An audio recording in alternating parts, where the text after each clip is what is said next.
देखो इससे आगे का देखो, जैसे जो ग्राफ था ना उसमें एक दो पॉइंट याद रखना है कि टी का वैल्यू किस तरीके से हमें देना है। जैसे कल तो बता ही दिया था, जो ग्राफ होता है इसमें ये वाला जो पार्ट है इसको हम बोलते हैं कंप्लीट वन साइड।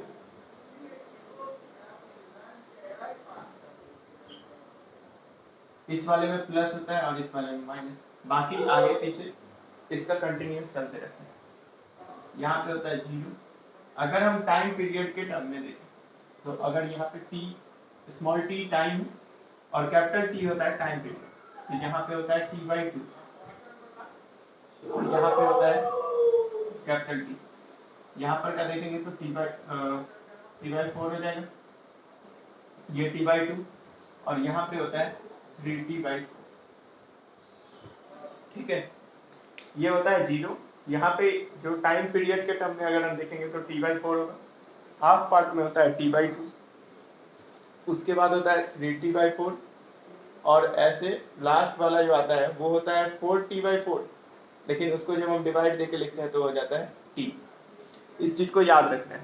जैसे देखो ये टी बाई फोर में यहां से यहां तक का अगर हम देखें तो ये टी बाई फोर, टी का मतलब ये ध्यान रखना है, टी का मतलब होता है टू पाई बाई ओमेगा। अगर कोई टी बाई फोर का बात करे तो दोनों तरफ फोर से डिवाइड दे दो, तो टू पाई बाई ओमेगा को फोर से डिवाइड देंगे तो कितना हो जाएगा पाई बाई टू ओमेगा। जो कल वाला जो ग्राफ बताया था उसमें देखना जो पहला पॉइंट है वो पाई बाई टू ओमेगा लिखा हुआ है, तो चाहे पाई बाई टू ओमेगा लिखा हो या टी बाई फोर लिखा हो दोनों का मतलब सेम होता है। कंप्लीट साइकिल का वन बाई फोर्थ समय ये लगता है और वन बाई टू समय इसमें लगता है और वन बाई टू नीचे लगता है। ये चीज को ध्यान रखना है। ये वाला टी बाई, हाँ रिकॉर्डिंग हो रहा है, टी बाई फोर है, उसके बाद होता है टू टी बाई फोर, उसके बाद होता है थ्री टी बाई फोर, उसके बाद होता है फोर टी बाई फोर, जिसको हम टी बोल सकते हैं। ठीक है, तो ये चीज को ध्यान रखना है। Time period T equal to two pi by omega होता है। जैसे ओमेगा इक्वल टू होता है two pi by capital T, तो वहां से टाइम पीरियड का अगर हम फॉर्मूला निकालेंगे तो टू पाई बाई ओमेगा हो। ये होता है हमारा वोल्टेज या ई लिख लो यहाँ पे टी। यहाँ पे मैक्सिमम वैल्यू होता है ई नॉट और मिनिमम वैल्यू होता है माइनस ई नॉट। तो T by four, T by two, three T by four और टी, इसका ग्राफ बना लो और ये वाला पार्ट लिख लो। बाकी लोग को दिख रहा है ना, कोई दिक्कत तो नहीं है।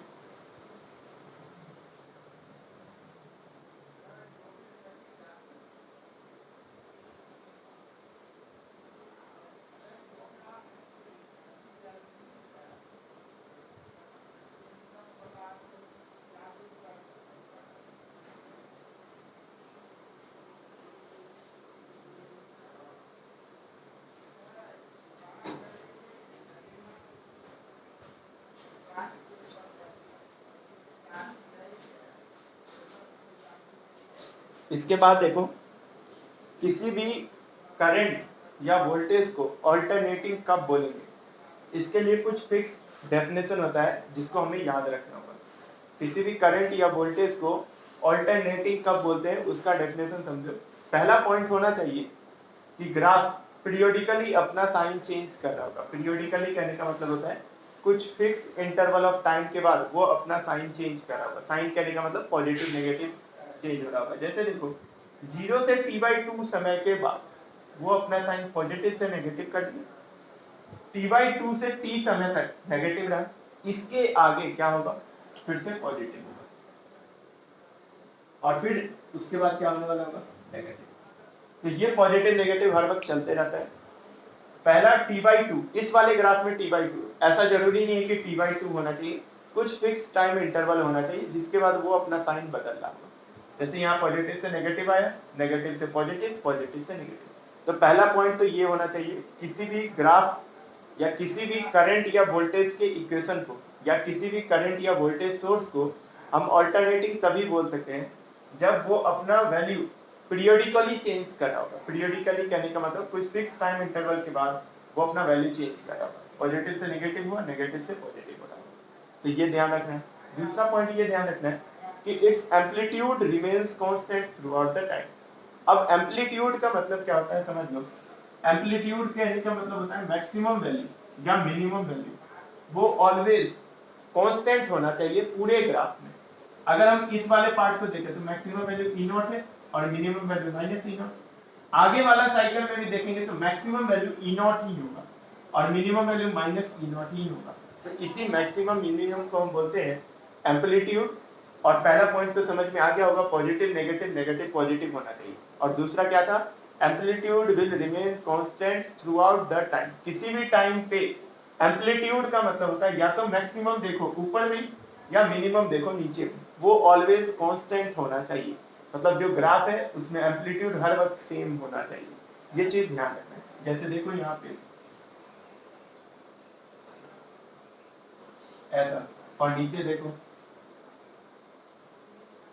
ये वाला जो पार्ट आएगा इसका भी एम्पलीट्यूड हर वक्त सेम रहेगा। तो मैं यहाँ पे डेफिनेशन लिख दे रहा हूँ इसका, लिखेंगे अ करंट और voltage, a current or voltage source is said to be alternating. A current or voltage is said to be alternating if, पहला पॉइंट है, if it changes its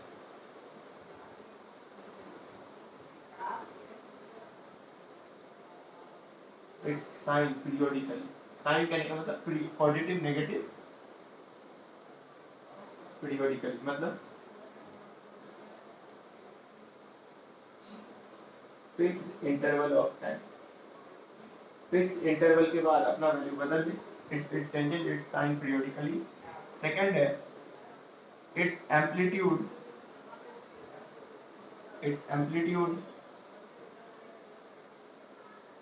remains constant, its amplitude remains constant throughout the time। किसी भी time पे amplitude जो होगा वो होगा always constant. तो ये दोनों पॉइंट को लिख लो और यही डेफिनेशन है। ऑल्टरनेटिंग करंट हो या वोल्टेज दोनों के लिए सेम होता है।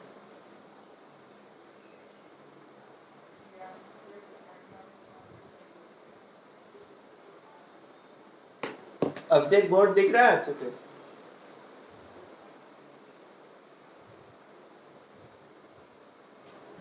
आर्यन शर्मा बताओ।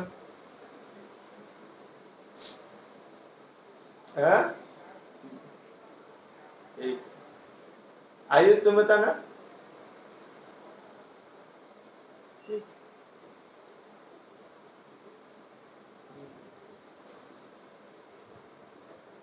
हल्का तो हर समय होता होगा ना अभी से।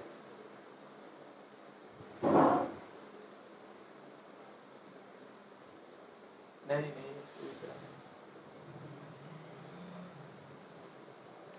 बच्चे चले गए इसलिए मैं पूछ।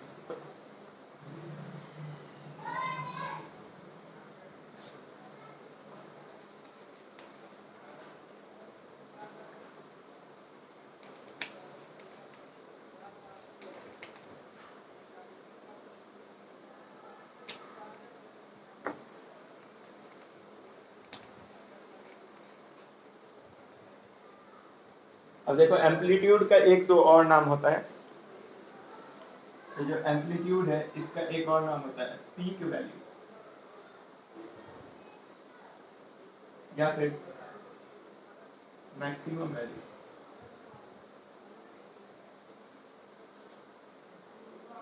पीक वैल्यू या फिर मैक्सिमम वैल्यू। एम्पलीट्यूड वर्ड का मतलब पीक वैल्यू, पीक का मतलब समझ में आ रहा है, सबसे ऊंचा वाला वैल्यू, यही है मैक्सिमम वैल्यू यही।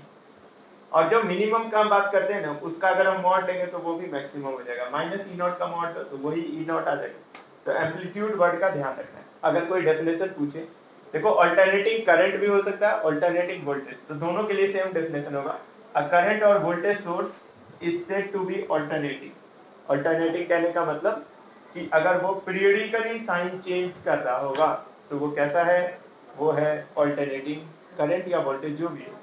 लेकिन साथ में ये डेफिनेशन भी होना चाहिए कि एम्पलीट्यूड उसका हर वक्त कांस्टेंट होना चाहिए, तभी वो अल्टरनेटिंग कहलाएगा। तो ये वाला लिख लिए होगे सभी लोग। अब मैं कुछ एग्जांपल दे रहा हूँ, तुम लोग को बताना है कि ऑल्टरनेटिंग है या नहीं। ठीक है, कुछ ग्राफ्स है, इस ग्राफ के हेल्प से तुम लोग को बताना है कि ये ग्राफ ऑल्टरनेटिंग का है कि।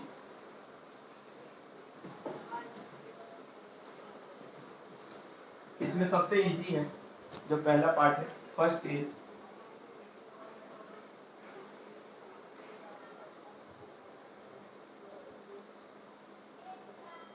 दूसरा है, ये मान लो वोल्टेज मान सकते हो, ये टाइम मान सकते हो। वोल्टेज को V से भी डिनोट कर सकते हो, T से भी डिनोट कर सकते हो। वोल्टेज या करंट कुछ भी हो सकता है, इससे कोई फर्क नहीं, क्योंकि हमने डेफिनेशन ही देखा है करंट और voltage source is said to be alternative. तो करंट हो या वोल्टेज कुछ भी हो सकता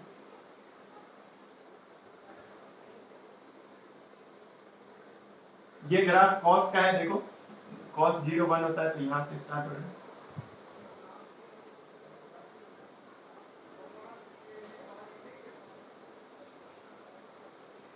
आई के समय आई नॉट माइनस आई नॉट होगा। अब जब V है तो V not minus V not होगा। अगर E होता तो E not minus E not होता। इसमें कोई दिक्कत का बात नहीं। ये है हमारा पहला क्वेश्चन, ये है दूसरा। तीसरा क्वेश्चन देखो, तुम लोग को बताना है कि अल्टरनेटिव है।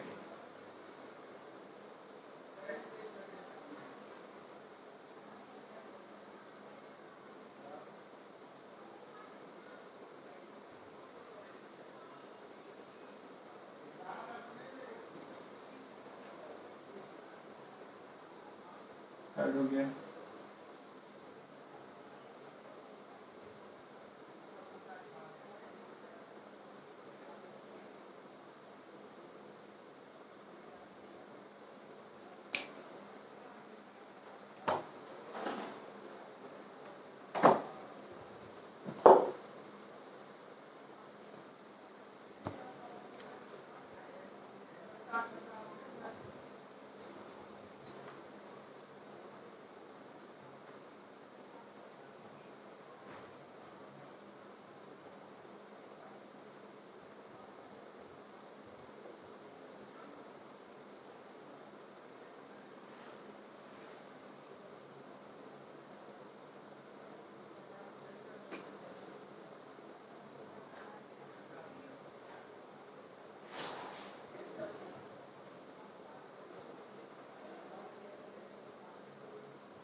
हाँ, ये 6 ग्राफ है, कॉपी में बना लो और ये बताओ कौन अल्टरनेटिंग है, कौन अल्टरनेटिंग नहीं।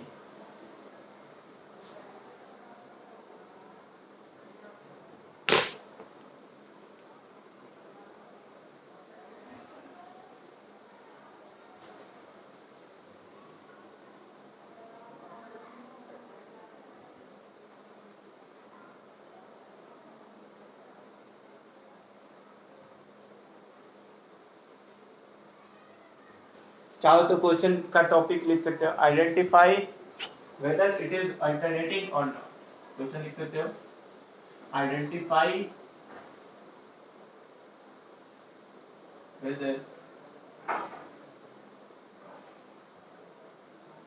इट इज अल्टरनेटिंग और नॉट। ये अल्टरनेटिंग है या नहीं, ये बताना है सारे क्वेश्चन। जो मैं डेफिनेशन बताया हूँ अगर वो वैलिड होगा तो ये अल्टरनेटिंग है, जो डेफिनेशन वैलिड नहीं होगा वो अल्टरनेटिंग नहीं है।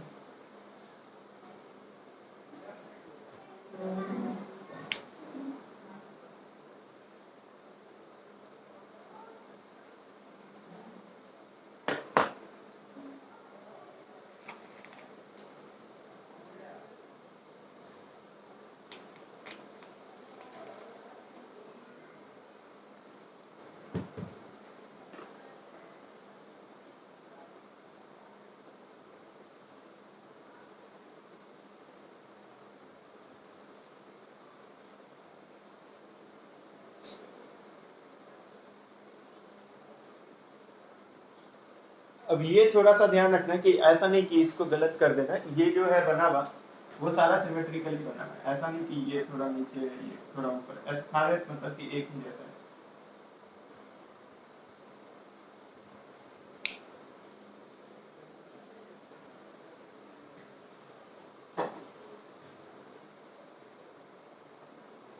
अभिषेक बताओ पहला वाला ऑल्टरनेटिंग है या डायरेक्ट है?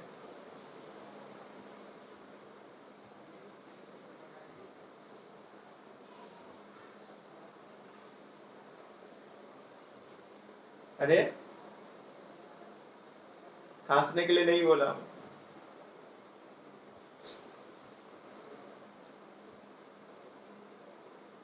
दूसरा वाला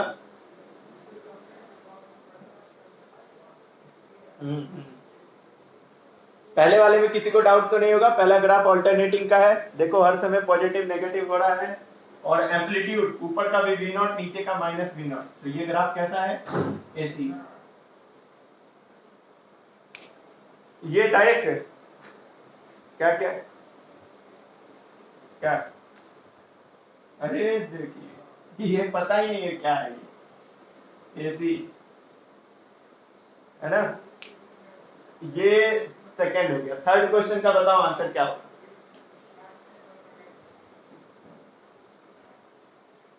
होना चाहिए मतलब क्या है? एसी है। फोर्थ वाला फिफ्थ डायरेक्ट है, फोर्थ वाला भी डायरेक्ट है। देखो बैटरी से जो करंट निकलता है वो ऐसा ही निकलता है हर वक्त एक ही वैल्यू। 5 वोल्ट के बैटरी से अगर मान लो 2 एम्पियर का करंट निकला तो हर वक्त 2 एम्पियर ही जाएगा, ना वो कभी कम होगा ना ही कभी ज्यादा होगा, ठीक है। और अगर पॉजिटिव है तो पॉजिटिव रहेगा। तो ये कैसा है? डीसी। डायरेक्ट डीसी बोले तो डायरेक्ट करंट, डायरेक्ट करंट। अब देखो फिफ्थ वाला में हर वक्त पॉजिटिव, लेकिन वैल्यू बढ़ रहा है घट रहा है घट रहा है बढ़ रहा है, तो इसका नाम है, याद रखना तुम लोग, पल्सेटिंग। पल्सेटिंग कहने का मतलब होता है चेंजिंग। लेकिन ये कैसा है? डीसी। एसी तो नहीं है। क्यों एसी नहीं है? क्योंकि पॉजिटिव नेगेटिव नहीं हो रहा है, लेकिन डीसी है ये। तो कैसा डीसी है? Pulsating DC. और ये कैसा है? डायरेक्ट करंट, सीधा डीसी है ये, नॉर्मल एग्जांपल, बट ये पल्सेटिंग। सिक्स वाले में देखोगे तो पॉजिटिव नेगेटिव हो रहा है, तो सिक्स वाला कैसा है? एसी। ठीक है, तो इसको नोट कर लो सभी लोग अच्छे से।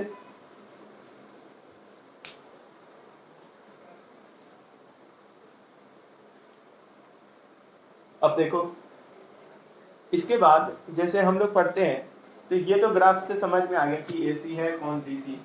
एक ग्राफ और याद रखना,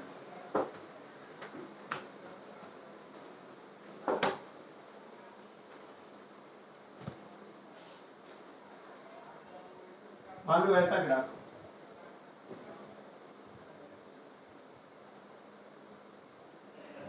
जिसका एम्पलीट्यूड धीरे धीरे घट के जीरो हो जाए।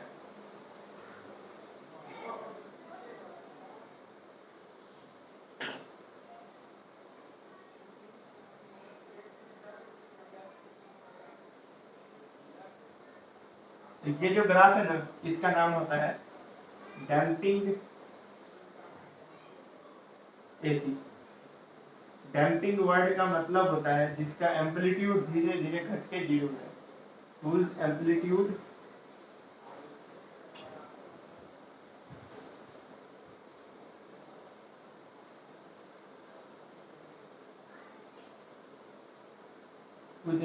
decrease with respect to time and tends to zero, जो धीरे धीरे जीरो की ओर चला जाए। पहले तो क्या होगा, देखो पहले तो ठीक था, एम्पलीट्यूड वगैरह था, एसी हो रहा था, लेकिन धीरे धीरे धीरे इसका एम्पलीट्यूड घट के जीरो हो चुका है।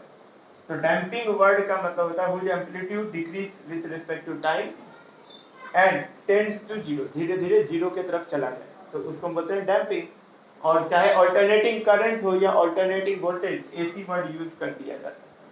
तो करंट हो या वोल्टेज कोई मतलब नहीं।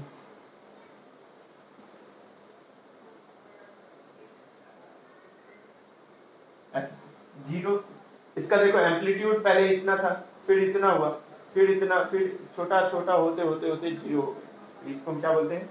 Damping AC. तो ये वाला भी एग्जांपल लिख लेना 7th में, ये वाला।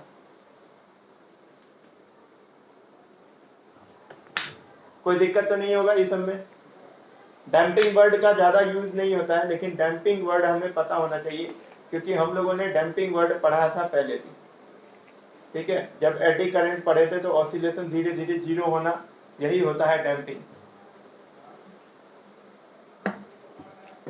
अब देखो, ये जो है identify whether it is alternating और नॉट, ये ज्यादा क्वेश्चन पूछता नहीं है, लेकिन मैं वो सारा एग्जांपल बता दिया हूं ताकि हमें कोई भी क्वेश्चन इससे रिलेटेड पूछे तो हमें इतना समझ में आ जाए कि एसी है कि नहीं, क्या है उससे मतलब नहीं, एसी है कि नहीं इससे मतलब है। ठीक है, तो ये वाला टॉपिक होता है कि आइडेंटिफाई करना। नेक्स्ट में लिखो representation of AC, general representation of AC voltage और current.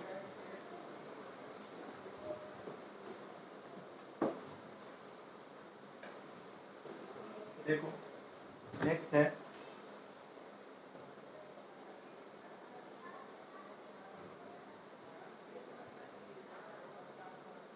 General representation of AC voltage alternating current. देखो नाम होता है बस, एसी वोल्टेज या और करंट, ये टॉपिक, या तो करंट का इक्वेशन लिखना होगा या फिर वोल्टेज का इक्वेशन लिखना होगा। तो जनरल रिप्रेजेंटेशन जो होता है वो कुछ ऐसे होता है, V is equal to V not sine omega T plus minus. सबका मतलब समझाऊंगा क्या होता है, और तुम लोग को इससे रिलेटेड क्वेश्चन भी करना होगा। अगर मैं करंट का इक्वेशन लिखूंगा तो I इज इक्वल टू होगा I not sine omega T plus minus pi. मान लो वोल्टेज है, वोल्टेज को अगर हम रेजिस्टेंस से डिवाइड दे देंगे तो करंट आ जाएगा। V equal to I R, तो हम लोग पढ़ के आए ना ओम्स लॉ। तो अगर वोल्टेज हमें पता है तो वोल्टेज को रेजिस्टेंस से डिवाइड देंगे तो करंट आ जाएगा। तो इन दोनों इक्वेशन को याद रखना है। जनरल रिप्रेजेंटेशन या फिर जो इक्वेशन होता है जनरल रिप्रेजेंटेशन या इक्वेशन ऑफ एसी। इक्वेशन कहने का मतलब मैथमेटिकल एक्सप्रेशन एसी का कैसा होता है। तो याद रखो, जब हम एसी जनरेटर पढ़े थे तो उस समय मैंने ये इक्वेशन समझाया था किस तरह ये इक्वेशन आता है। V equals to NBA omega आया था वहां पे, तो वैसे यहाँ पे उसको क्या लिख देते हैं, V नॉट लिखते हैं। कई बार ये इक्वेशन ऐसा लिखा आ जाता है E equals to E not sine omega T plus minus five. दोनों का मतलब सेम, कोई डिफरेंस नहीं। नाम को चाहे V से लिखो या E से लिखो, दोनों का मतलब सेम है। करंट को I से लिखते हैं। अब मैं इस इक्वेशन में बता रहा हूं कि इन सब का नाम क्या है। देखो I का नाम होता है इंस्टेंटेनियस करंट। इंस्टेंटेनियस वर्ड का मतलब क्या था, इंस्टेंटेनियस वर्ड का मतलब था current at any particular time. किसी पर्टिकुलर टाइम पे करंट को वैल्यू कौन बताएगा, ये आई का वैल्यू पर्टिकुलर टाइम पे करंट का वैल्यू बताएगा, और उसी का नाम होता है इंस्टेंटेनियस करंट। क्वेश्चन में बोला हो t इक्वल टू 3 सेकंड पे करंट का वैल्यू बताओ, तो तुम्हें आई निकालना है वहां पे, इंस्टेंटेनियस करंट या फिर current at any particular time, current at any particular time t। ठीक है, इंस्टेंटेनियस करंट। ये जो आई नॉट है, ये आई नॉट होता है एम्पलीट्यूड। ये आई नॉट क्या होता है, एम्पलीट्यूड, या फिर इसी का नाम होता है पीक वैल्यू। इसका नाम क्या होता है, एम्पलीट्यूड या फिर पीक वैल्यू या फिर मैक्सिमम वैल्यू। तीन वर्ड याद रखोगे इसके लिए। अगर हम वोल्टेज का बात करें तो V क्या है, इंस्टेंटेनियस वोल्टेज या voltage at any particular time t। V not क्या है, V not is the amplitude, peak value या मैक्सिमम वैल्यू। अगर वोल्टेज का इक्वेशन है तो वोल्टेज का मैक्सिमम वैल्यू है, करंट है तो करंट का मैक्सिमम वैल्यू है। साइन तो पता है, साइन थीटा वाला, ओमेगा टी प्लस फाइव, ये जो पूरा है omega T plus minus five, ये होता है phase angle at any time t। इसका नाम क्या होता है, phase angle at any time t। और ये जो फाई है, इस फाई का नाम होता है फेज कांस्टेंट। ये जो फाई है इसका नाम क्या होता है, फेज कांस्टेंट। जैसे मान लो लिखा हुआ है omega t plus minus 30 degree, तो ये जो 30 डिग्री है वो क्या है, फेज कांस्टेंट। नया वर्ड आया है फेज। फेज कहने का मतलब ये पूरा फेज एंगल बोला जाता है। एट एनी टाइम किसी भी समय टी पे जो फेज एंगल होगा वो पूरा होगा ओमेगा टी, या तो प्लस होगा या फिर माइनस होगा। फाई क्या होता है, फेज कांस्टेंट। ये जो आई नॉट या वी नॉट होगा इसका नाम होता है एम्पलीट्यूड या फिर पीक वैल्यू या फिर मैक्सिमम वैल्यू। आई क्या होता है, इंस्टेंटेनियस करंट या current at any time T. ये जो ओमेगा है यहाँ पे, ओमेगा का नाम होता है एंगुलर वेलोसिटी। Angular velocity. और ओमेगा की जगह यूज करना होता है omega is equal to 2 pi F. Omega की जगह क्या यूज करना पड़ता है, 2 पाई एफ। अब बताओ मुझे इंडिया में फ्रीक्वेंसी कितना होता है, 50 हर्ट्ज। तो 50 इंटू 2 पाई करेंगे तो 100 पाई। मैक्सिमम समय में क्वेश्चन में 100 पाई लिखा रहता है ओमेगा का वैल्यू। तो वो कैसे, हमें पता होना चाहिए ओमेगा का फॉर्मूला 2 पाई एफ होता है। या फिर ओमेगा का एक और फॉर्मूला याद रखना, omega is equal to 2 pi by capital T. ये वाला इक्वेशन, तो इसको नोट कर लो अच्छे से। सिमिलर सारा चीज सिमिलर रहेगा वोल्टेज वाले में। जहां जहां करंट है वहां पे हम लिख लेंगे वोल्टेज, तो वो वोल्टेज का इक्वेशन रहेगा। जैसे V क्या है, voltage at any particular time t, या फिर instantaneous voltage. I not V not क्या होगा, एम्पलीट्यूड या पीक वैल्यू या मैक्सिमम वैल्यू ऑफ वोल्टेज। और बाकी इधर वाला चीज सेम रहेगा। ये जनरल रिप्रेजेंटेशन या इक्वेशन है, इसको तुम लोग को याद रखना है ताकि हम कोई क्वेश्चन करें तो उसमें हम सारा वैल्यू बता सकें। अगर बताओ क्वेश्चन वाला पूछ रहा होगा एक इक्वेशन देके कि बताओ एम्पलीट्यूड या पीक वैल्यू या मैक्सिमम वैल्यू, तो तुम्हें इक्वेशन से क्या कंपेयर करना है, साइन का कोफिशिएंट क्या है वही होगा। किसी टाइम टी पे पूछा जाए तो टी का वैल्यू पुट करो ये सारे में, और यहाँ से आई का वैल्यू निकल के आ जाएगा। ओमेगा पूछे वो भी बता सकते हैं कंपेयर करके। टी का जो कोफिशिएंट होगा वो ओमेगा होगा, प्लस माइनस जो कांस्टेंट टर्म होगा वो होता है फेज कांस्टेंट। इस वाले इक्वेशन में, चाहे इस वाले इक्वेशन में या इस वाले में, कोई दिक्कत हो किसी को तो पूछ सकते हैं।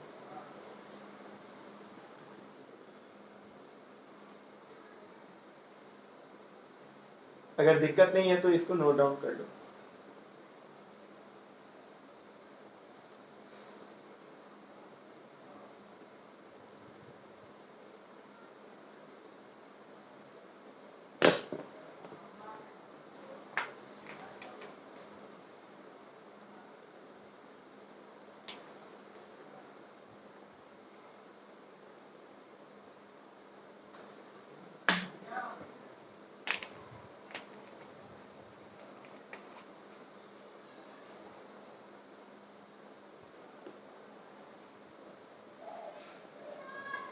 ये नोट हो गया सभी का।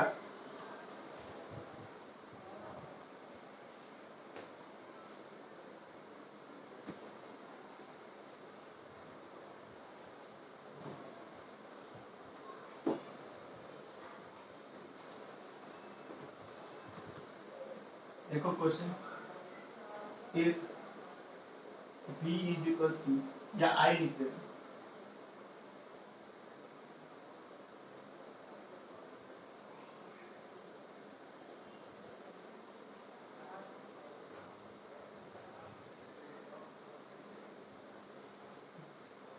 If I is equal to दिया गया है 20 sine 100 pi t plus 30 degree ampere t, find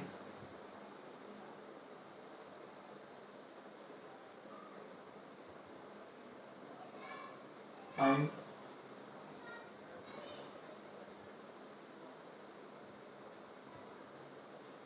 frequency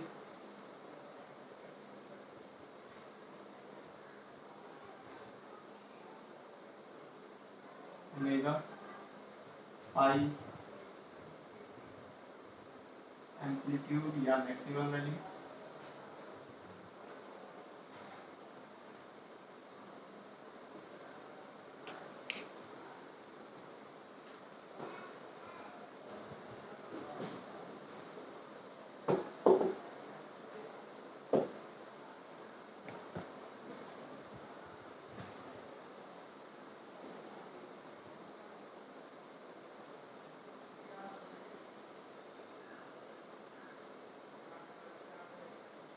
Find instantaneous current at t equals to 1/100 second. At t equal to 0.01 second, 0.01 second पे इंस्टेंटेनियस करंट का value बताना है।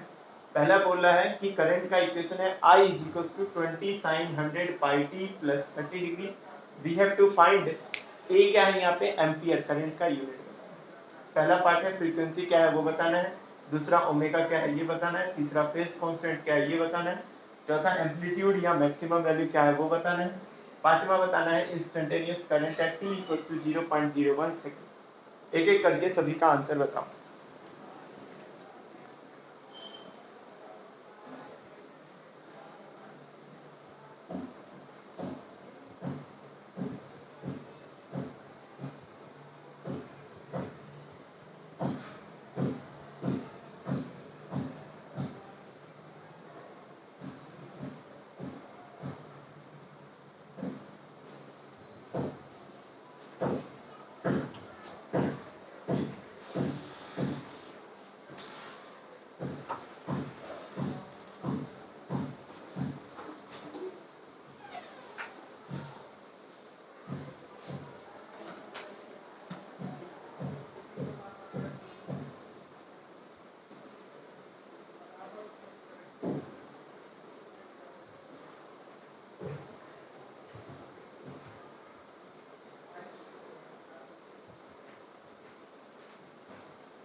पहले part का answer क्या होगा बताओ,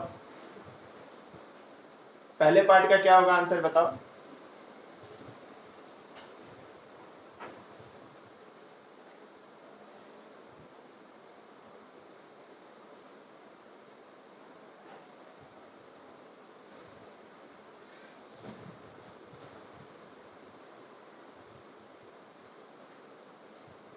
फर्स्ट पार्ट का आंसर क्या होगा, जैसे देखो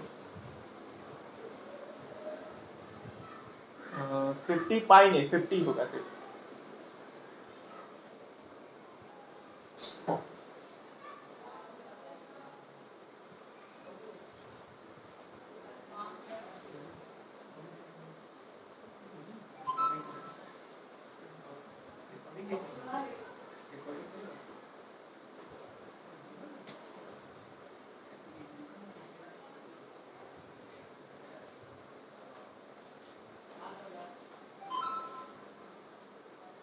देखो यहाँ पे ऐसा क्वेश्चन जब भी आएगा किस तरीके से करना है उसका एक बेसिक तरीका बता रहा हूं। अगर आई है तो आई के इक्वेशन से कंपेयर कर दो, अगर बी है तो बी के इक्वेशन से कंपेयर कर दो। जैसे देखो आई इज इक्वल टू होता है I not sine omega T plus minus five, ठीक है।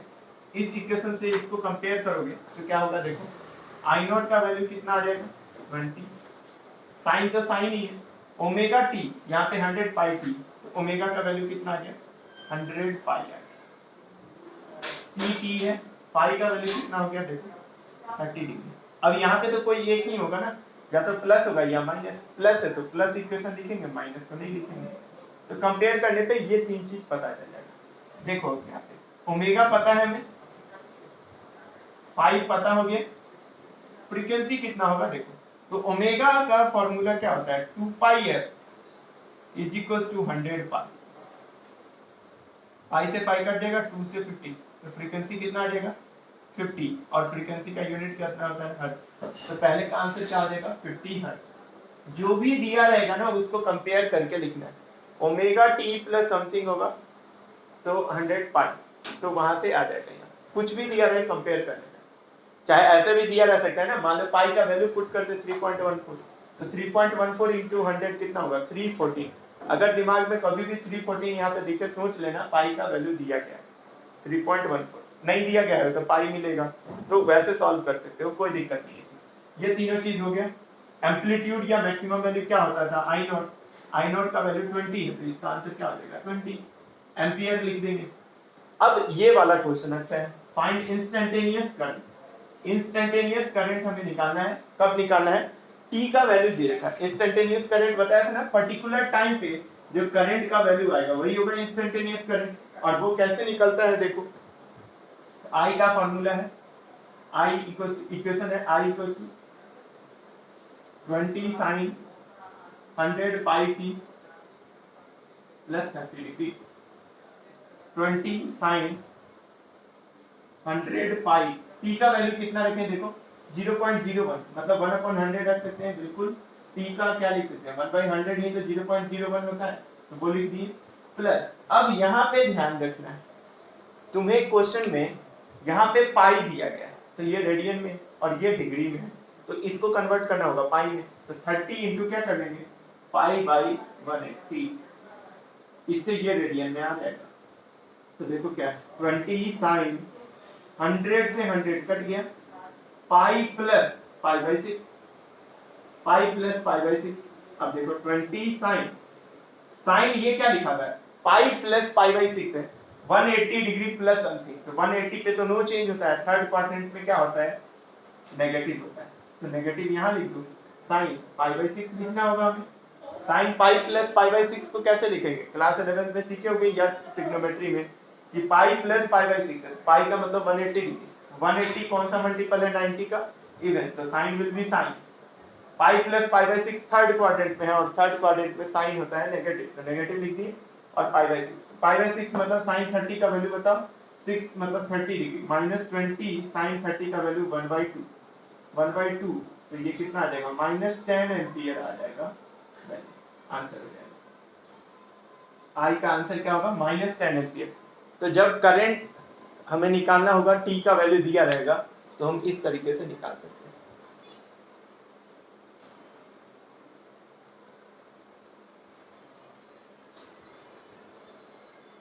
साक्षी ये कन्वर्जन समझ में आ गया sign pi plus pi by 6 वाला।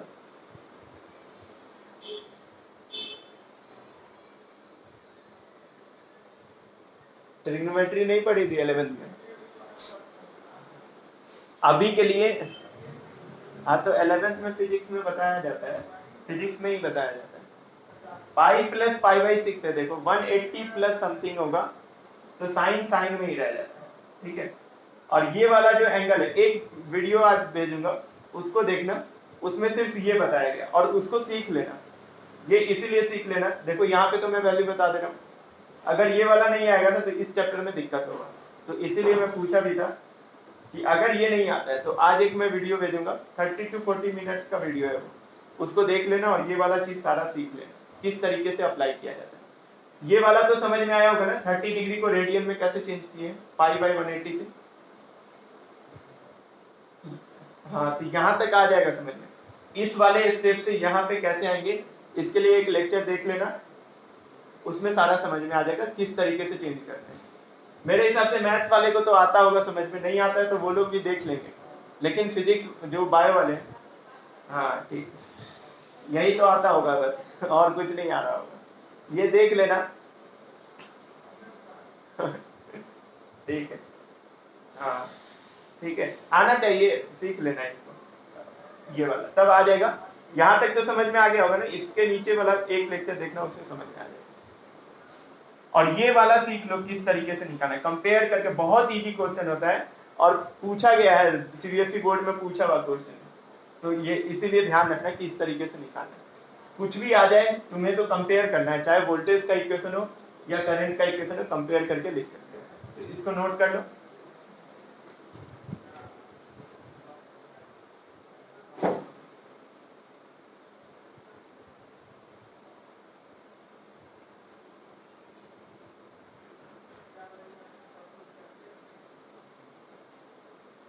अब देखो एक और क्वेश्चन दे रहा हूं इसमें तुम लोग बताना सारा चीज ठीक है बस मैं ये चेंज कर रहा हूं बाकी क्वेश्चन सेम।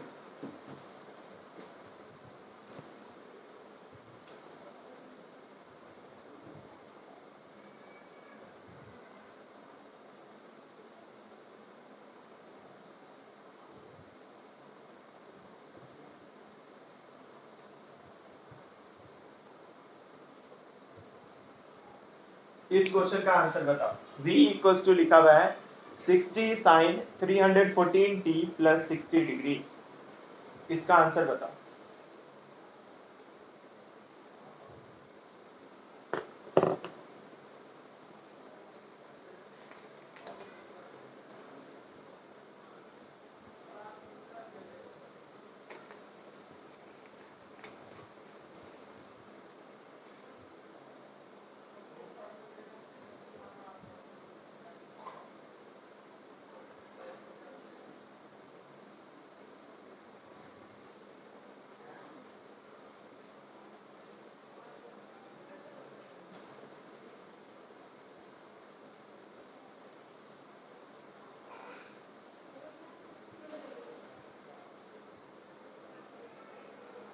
क्या होगा पहले पार्ट का आंसर क्या होगा बताओ?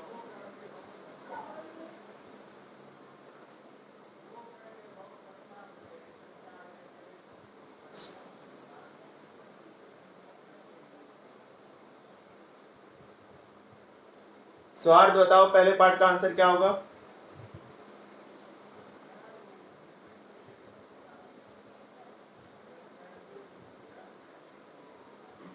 50। सेकेंड पार्ट का?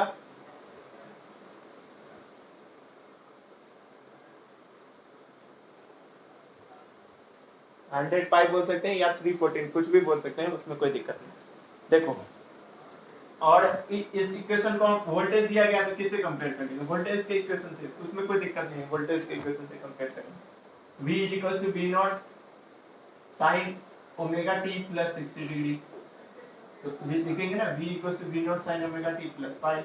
तो V नॉट का वैल्यू कितना हो गया? 60 हो गया, ओमेगा का वैल्यू 314 और पाई का वैल्यू 60 डिग्री। 60 डिग्री को अगर लिखेंगे तो पाई बाय 3 लिखेंगे, ये हो गया।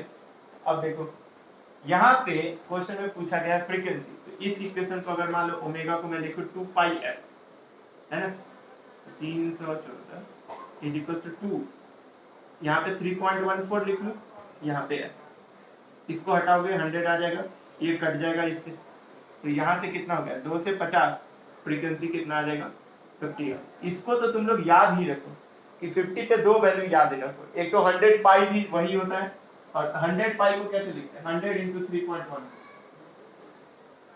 तो ये ऑलवेज याद रखो ना, 314, या तो 100 पाई या 314, दोनों का मतलब कि ओमेगा है वो, और उससे अगर फ्रीक्वेंसी निकालेंगे तो 50 हर्ट्ज होगा। तो हमारे यहाँ जो क्वेश्चन आता है वो मैक्सिमम 50 हर्ट्ज होता है। क्वेश्चन में कुछ भी हो सकता है, 60 भी हो सकता है, 50 भी हो सकता है, कुछ भी डाल सकते हैं, क्योंकि ये तो डेटा है ना, इसको कुछ भी डाला जा सकता है, लेकिन पॉसिबल वैल्यू जो रियलिटी में एग्जिस्ट करता है वो 50 हर्ट्ज नहीं होता है, ये ध्यान रखना। तो हमने ओमेगा का बात कर लिया, फ्रीक्वेंसी का बात कर लिया, पाई का वैल्यू देखो आ चुका है पाई बाय 3, तो निकल गया। मैक्सिमम वैल्यू कितना होगा? तो मैक्सिमम वैल्यू कंपेयर करोगे, वी नॉट का वैल्यू आ जाएगा 60, वोल्टेज है तो वोल्ट लिखो, अगर करंट है तो एम्पियर लिखो। बाकी देखोगे फाइंड इंस्टेंटेनियस, इस बार वोल्टेज है ना, तो क्वेश्चन में करंट की जगह हटा के कर लेना वोल्टेज, बाकी वैल्यू तो सेम ही है, 0.01 के लिए निकालना है। तो हम यहाँ पे क्या करेंगे, इस पे पुट करते हैं सारा इक्वेशन और निकाल लेते हैं वैल्यू यहाँ से। देखो क्या आएगा, देखो v is equal to 60 sine 340, t के जगह क्या पुट करें बताओ, 1/100 प्लस 60 डिग्री पुट करना।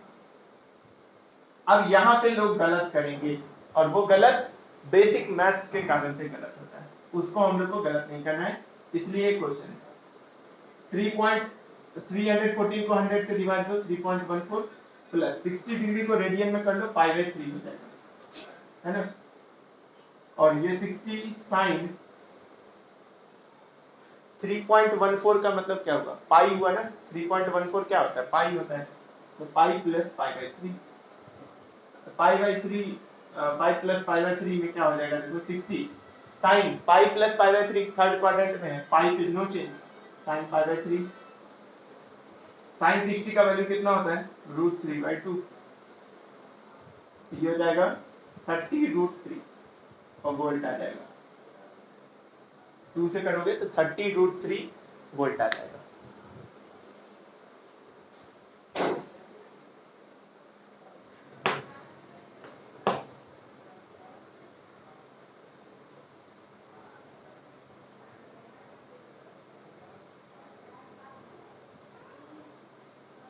प्रियांशु अभी तुम ज्वाइन किए हो, कहाँ थे इतना देर से?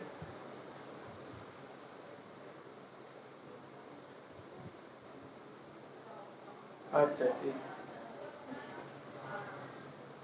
चलो तो अब क्लास वीडियो लेक्चर देख लेना तुम भी आज, नोट कर लो सभी कोई इसको।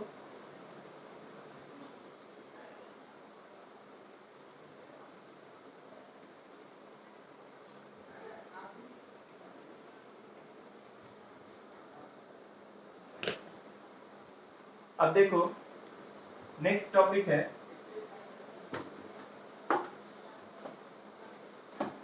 नेक्स्ट टॉपिक लिखो एवरेज वैल्यू।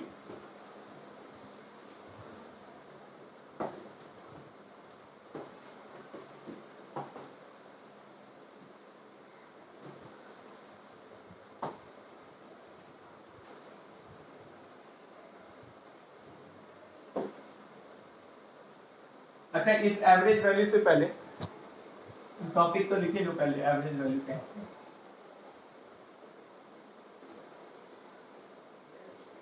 एवरेज वैल्यू किसका बात कर रहे हैं? अल्टरनेटिंग करंट में एवरेज वैल्यू का। तो चाहे करंट हो या वोल्टेज, एवरेज वैल्यू निकाला कैसे जाता है इसको ध्यान रखना। अगर यहाँ V है, ये ए भी लिखा होता है या फिर ऐसा लिखा होता है, इसका मतलब होता है एवरेज वैल्यू। ऐसा लिखा हो या ऐसा लिखो, दोनों का मतलब क्या होता है? एवरेज वैल्यू होता है। अगर वोल्टेज होगा तो V लिखेंगे, अगर करंट होगा तो I, बाकी अंतर कुछ नहीं होगा। फॉर्मूला देखो, सीख लो। 0 से T, ये टाइम क्वेश्चन में दिया रहेगा, नहीं तो कैपिटल T पुट करेंगे। अभी के लिए T स्मॉल लिख देना।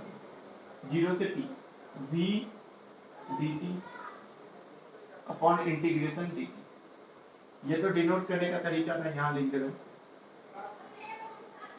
ठीक है। यहाँ भी टाइम 0 से T। समझो पहले बात को।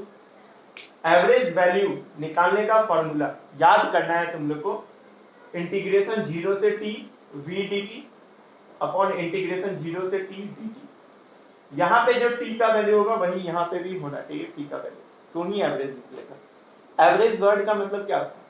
Total divided by number. जैसे मान लो पांच टर्म्स है, उनका एवरेज निकालना है तो पांचों को ऐड करके 5 से डिवाइड देते हैं।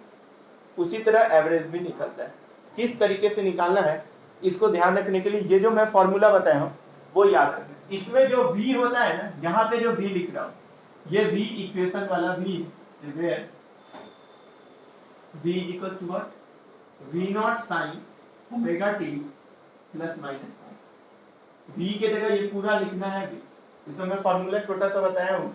V के जगह ये इक्वेशन लिखोगे और करंट का आएगा तो I एवरेज को हम डिनोट करेंगे ऐसे, या फिर I एवरेज 0 से T I dt अपॉन 0 से T dt।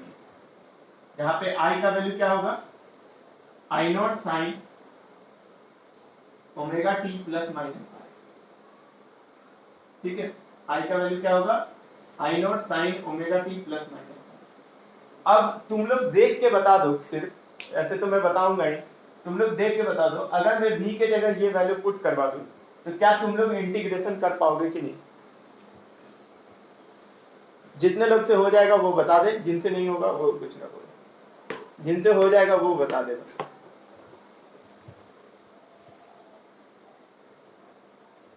इंटीग्रेशन तुम लोग को कौन पढ़ाया है? मैथ वाले? हो जाएगा, ठीक। अब बाकी लोग बता दें इंटीग्रेशन कौन पढ़ाया है मैथ वाले को? हाँ, ठीक है। हाँ तो बताओ ना, इंटीग्रेशन हो जाएगा कि नहीं होगा? अरे गजब, यही मैं सुनना चाहता था। ठीक है, अभिषेक अग्रवाल ये बता दो, साइन ओमेगा टी का इंटीग्रेशन क्या होता है? आवाज नहीं आ रही है? ठीक, मतलब तुम्हें नहीं आता है। साइन ओमेगा टी dt का इंटीग्रेशन कौन बताएगा? ठीक, और ठीक है, ये लिख लेना माइन। अरे आता तो क्यों, आवाज नहीं आ रहा था तुम्हें तो। ठीक है, एक ये नोट करके लिखना, ये डेरिवेशन मैं बताऊंगा अगले क्लास में, 1-2 पेज का डेरिवेशन आएगा पूरा, तो इसलिए। हालांकि अभी तुम लोग को याद रखना है कि साइन ओमेगा टी का इंटीग्रेशन याद कर लो अच्छे से, minus cos omega t by omega, और integration cos omega t dt का इंटीग्रेशन क्या होता है? Sine omega t by omega. Cos वाले में साइन आ जाएगा और साइन वाले में माइनस कॉस आता है। तो ये दो इक्वेशन अच्छे से याद रखना चाहिए। ये 0 है यहाँ पे, इसका लोअर लिमिट 0 है, मतलब ये दोनों लिख लो, ये दोनों याद रखना।